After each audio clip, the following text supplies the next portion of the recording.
Today, the Guac God is going to show you how to make some fiery mango habanero guacamole. Now this recipe is derived from a mango habanero salsa that I found online that just turned out to be too overpowering in flavor, and I wanted to add more for substance. So I decided to just add avocados, and this is what I came up with. Now, I had already tried this recipe once, so I'm gonna have all these ingredients on hand. You're gonna wanna go out, buy these ingredients, most of these ingredients fresh. This is important. So you'll need about 2/3 of a sweet onion. Chop the ends off, we don't need that grossness. Then chop it up aggressively and throw it to the side. Then we'll take 6 or 7 habaneros. This is for people who really like spice in their foods. I love spice. I have always been a spice master, and now I have evolved to a guac god. So here I used 7 habaneros. I was just going to use 6 at first, but I just grabbed 2 smaller habaneros to take the place of 1 larger one.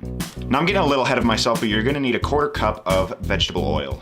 And then we'll take 2 mangoes peeled and diced, which, by the way, with my first experience with cutting a mango, this is the worst fruit I've ever worked with. So here I show my rebel side and go a little bit away from the salsa recipe and add 6 pickled chili peppers. It's not really to add any more spice, I just think it would add a little bit more salt, a little bit more flavor. You know, you don't have to add it. It's not gonna add that much calories, don't be a little wuss. So here's where we put the vegetable oil on, and then you just smash that around and mush it around and use your hands, get all up in there. Then you're gonna wanna cook this at 400 degrees Fahrenheit for 15 minutes, preferably in an oven that isn't 60 years old. Then don't forget to clean up your mess, you nasty monster. So then we're gonna take that clean 1/4 measuring cup and fill that with lime juice, the purest lime juice. Don't forget to clean up any spills. Then you're gonna wanna grab a bushel of cilantro and chop off about a handful and chop that aggressively, of course. Then take a good 2 to 10 minutes enjoying that incredible smell of chopped cilantro.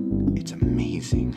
From there, your cooked fruits and veggies should be about done in the oven, so you're gonna take them out, stir it, and broil it for about 5 minutes. Then, of course, you get your 3 avocados, cut them in half, and take the pits out. Now I realize I'm a slow cook. I like to take time to make a masterful art piece of food. So my 5 minutes are up. I put a pad down as to not burn the countertop. Then I stir the fruits and veggies around again, broil it for another 5 minutes. Then of course peel the avocados. Avocados from Mexico. Now at this point I have severe ADHD and short-term memory loss, and I need to get all of my ingredients together. And I also realized you need 1.5 teaspoons of minced garlic. That is equivalent to 3 cloves of garlic. Once this bad boy's out of the oven for good, you gotta pick the stems off the habaneros and the chili peppers. Now, it's suggested in the other recipe that you wear gloves, but I'm a man, and I didn't use gloves. However, it is way too hot to try to pick the stems off of the chili peppers, so I ended up just cutting those anyway. But I'm still a man. Then you're gonna wanna put those cooked fruits and veggies into the blender or mixer. I used a mixer because I'm high class. Then also add your lime, cilantro, and garlic. Now these are very specific instructions. You're gonna wanna follow every single thing I say. While you're mixing, you're gonna wanna pulse for different increments, okay? See the texture, feel it. Then I suggest you let it cool down a little bit more than I did, but I just threw the avocados right in and then blended it all. All your ingredients are gonna wanna splash upwards, so you're gonna have to continually scrape those ingredients down for a more even blend. At this point, you don't have to pulse, you can just put it on a slower speed. Don't put it on high, that's a little bit too much. And you still want your guacamole to be a little textured. Don't make it too creamy, that is gross. You don't want baby food. Now here comes the fun part. This is where I messed up horribly. See, I decided to scrape it immediately into my mason jar before I seasoned it. Remember, short-term memory loss. Anyway, what was I talking about? Oh yeah, now we get to season it. Add some cumin, some sea salt, and some ground pepper. This is just for your taste. This is what you think tastes the best. And then finally, you add it to your container, as you can see me pointing. Okay, Seth, just stop being so aggressive. Then make sure you've gotten all this magical goodness off of your spatula. Scrape it all into the container. If you like it, then you better put a lid on it. Then put that mother in the fridge, preferably right in front of your Greek yogurt and apple juice. And there you have it, the Guac's God for fiery mango habanero guacamole. If you enjoyed this, then you let me know.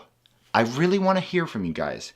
But don't just take my word for it. I know I can be very based in my own opinion. So I took it to work, and you can hear these true statements from these willing subjects. Yeah, watch this. There are 6 habaneros in that. 6. Just habaneros that's getting it hot, or I'm ready. Flavorful. Yeah, it's good just like last time. Is it? Yeah. I'm so excited. Use the worst jar ever, though. Oh no! See, I'm struggling. Help! Help! Help! I need an adult. Help! I've fallen. I can't get up.